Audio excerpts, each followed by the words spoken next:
Cool. So I see a lot of new faces here. I don't know if you guys are familiar with me or my work or who I work with. I'm going to do this very briefly. My name is Sterlin Lujan. I work with Logos on the movement team. I work specifically on the activist component of Logos, where we're developing these local initiatives all around the world to empower local communities and to bring privacy, anonymity, and cypherpunk ideas and ideology and philosophies back to those communities. So what I'm here to talk to you guys today about is not a fun subject at face value, but it's something that's really important that we have to talk about. So I'm going to give you a little bit of a black pill, but then we're going to move into something that is a bit more positive, and that's the future. So who here is familiar with the concept of a kill chain by show of hands? Okay, so this is good then. Okay, so the former director of the CIA, Central Intelligence Agency in the US, he said that we kill people based on metadata. He didn't say that as an apology. He was bragging on a panel talking about the capabilities that the United States military currently has. And so one of the things that the CIA, in conjunction with the US Department of Defense and the US military, is that they conduct drone bombing campaigns in the Middle East based on this architecture that they have developed over time called FEED. And FEED stands for find, fix, finish, exploit, analyze, and disseminate. The reason that this is important for us to understand is the find piece is critical, because understanding it means that we don't only understand how the US conducts these activities, but we also understand that the surveillance apparatus of FIND is deeply embedded in the surveillance apparatus that's also used domestically, not only in the US, but in the EU, in China, in many different places, even if its iteration and its examples are different. So today what we're going to talk about is we're going to really unpack this concept. And by the way, you guys, this is supposed to be a conversation. So if I say something, you have a question, feel free to butt in. I'm 100% cool with it. So we're going to look at the threat model. Then we're going to look at the architecture, like the architectonics of being able to fight back against the system, but not only fight back, to create alternatives to where we don't have to deal with these systems that can actually threaten our physical well-being. And this is speaking aside from just the privacy component. And then we're going to look at the civilizational structure, the future of society that we're trying to craft. And I believe that all of us here have the power and the capacity and the brilliance and the beauty to make it happen. And I think we're in a very good position, not only as workers in the cryptocurrency blockchain ecosystem, but just as people living on the front lines in a time where developing this kind of technology matters. Okay, so I mentioned FEED earlier, so let me explain how this system works. So with the FIND component, the US government does not care, this is the most important thing I tell you, they don't really care about the content of messages. Most of our privacy preserving applications are very much focused on the content, right? The message that you send over a communication app, the message you send over social media, the financial transaction data that you send via a blockchain. What matters to the military, and this is also very relevant for just normal privacy, is the metadata. Metadata defined is just the information or the data about data or information. So it's addresses, call times, call links, timestamps. These are the things that matter for the purpose of conducting surveillance on individuals. And so how the CIA, in conjunction with the US military, has developed these techniques is that for one, they leverage SIM data on phones, right? Phones are constantly hitting towers at a particular cadence, and that information is taken in as data. Okay, they also are very interested in developing what they call a pattern of life analysis, and they do this through the relationships that you have with other individuals, the connections that you have with human beings, and they do this through tracking your messages, the message content, the message data, the message timestamps. They don't care about the actual content of these messages. And they also do this through actually, there's another important, before I get to this. So one of the important things here is like the actual person behind the metadata doesn't matter. They're conducting what they call a signature analysis.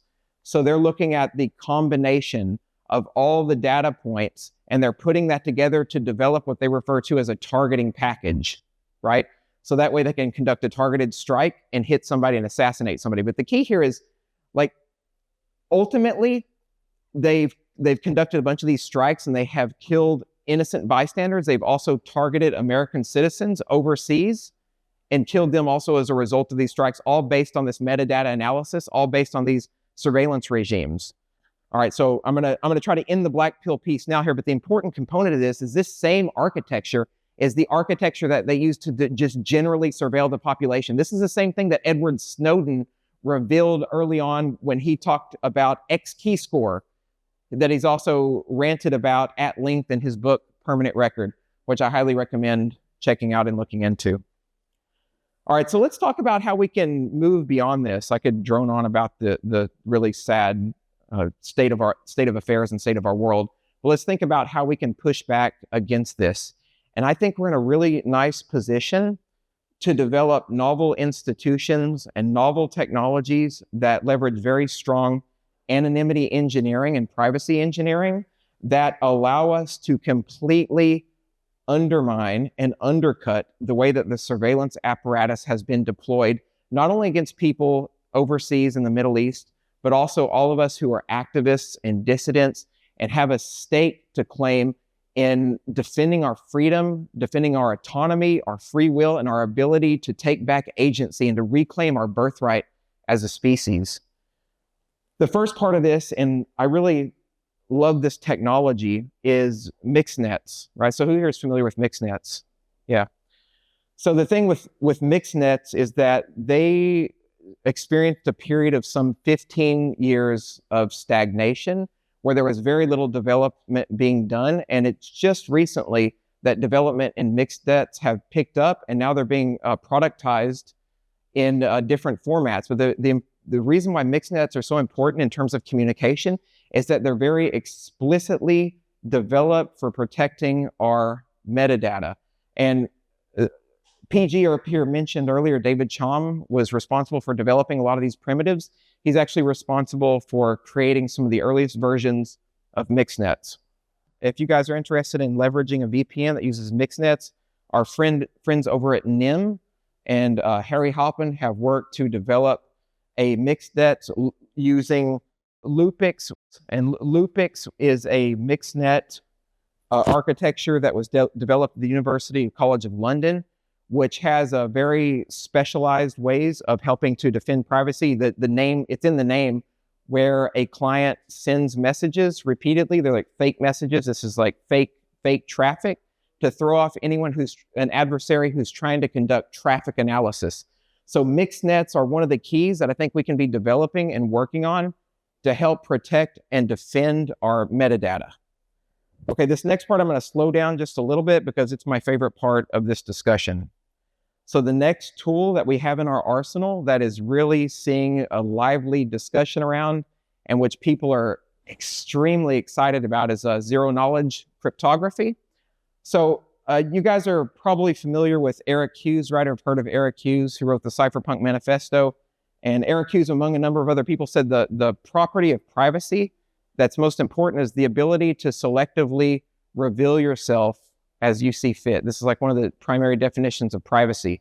So this is what zero-knowledge cryptography ultimately unlocks. It allows us to reveal things about ourselves, reveal information or data without revealing other types of information. So what I think is most important about zero-knowledge in this context is that we can create institutions that don't rely on the concept of state legibility for state actors and adversaries to be able to see different aspects of databases where information usually resides. And this also has key implications on protecting counterparty rights in terms of privacy, because one of the things that these kill chain architects, CIA, etc., rely on is all of your business interactions, all of the databases that are queryable, that you are part of, that you are embedded in, because these are effectively your permanent record. So being able to leverage ZK to develop these novel institutions is key. And I have a term for this.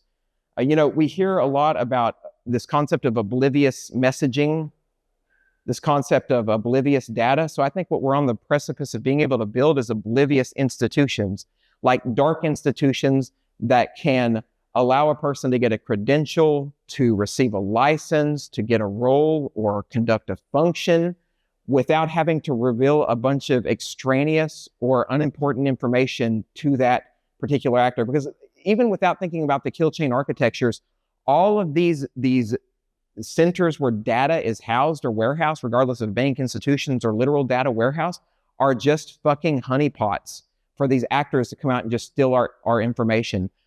So being able to leverage ZK for this intended use case is really important. I think there's a lot of interest in using ZK for scalability purposes, like on Ethereum L2s. But I think it's even more vital and critical that we're working on ZKs for the privacy potential and the ability to protect our data on a fundamental level. And I hope you vibe with me on that, because I think it's really important. All right, the last piece here, the communication, the relational, and now the economic. So transaction metadata, of course, is something that we have to pay attention to, because that can also be used to triangulate a kill chain structure, and is also, of course, just used in any kind of like criminal investigation with regard to cryptocurrency, regardless if you're innocent or you're guilty. So I think it was without saying we have to use and build as many anonymized cryptocurrency platforms as possible. I'm personally a huge fan of cryptocurrencies like Monero for this use case and this purpose. Also a fan of what the guys at Xano are doing. So I highly recommend looking into some of these technologies for obfuscating your transactionality in order to protect yourself and your rights. Okay, so one of the important things that I want to mention too, I think in the space, generally speaking, when it comes to cryptographers and security professionals, sometimes there's this all or none mindset where we have to have perfect cryptography and we can't leak any data, or you're not really private. I think that type of maximalist thinking doesn't get us where we want to be in terms of being able to stop these kill chain architectures, because listen, the way that these systems work is by statistics, by probability, right? They don't care about acknowledging the actual person on the ground. It's about the signature of the person, right? So the cryptography doesn't have to be perfect.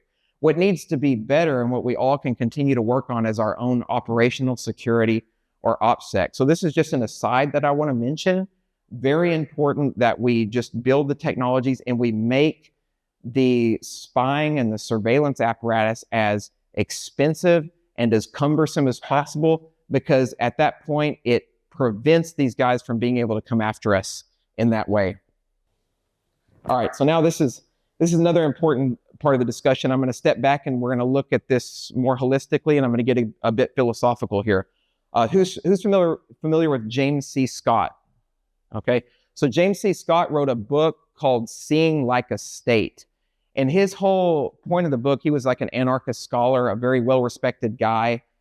He wrote many articles and many books on, a lot of it was the anthropology of the development of nation states, nations generally speaking.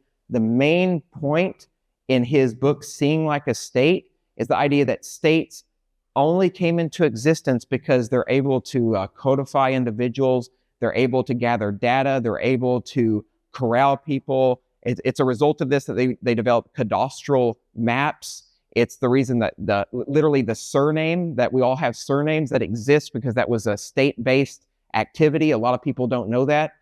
And so what we're on the precipice of doing is creating a new civilizational order and social order where we completely undermine the state's ability to see, to analyze, to map us in a variety of different domains. And we do this, we reach this point by unlocking the full potential of mixnets, ZK, privacy-empowered and privacy-enhanced cryptocurrency technologies, and we bring these together in the form of these oblivious or dark institutions. So this is where I get to the point where I really believe that the nature of our civilization can change. This is the thing, guys. This is a momentous occasion, right? We really are at a time period where we can express our full individuality, but we can also come together as a unified collective, as a group of people who cares about liberty, who cares about privacy, who cares about freedom, and who overall wants to actively see lasting change, lasting paradigmatic shift. And so this message is not only about acting now, but it's also understanding that we have to choose the right technologies and we have to build the right tooling based on those technologies. If we're not, I feel like we're going the wrong direction. I was at the ZK Summit. I'm going to try not to talk too much shit. I was at the ZK Summit and I felt like there was a very strong business focus there, especially with like layer 2 scaling.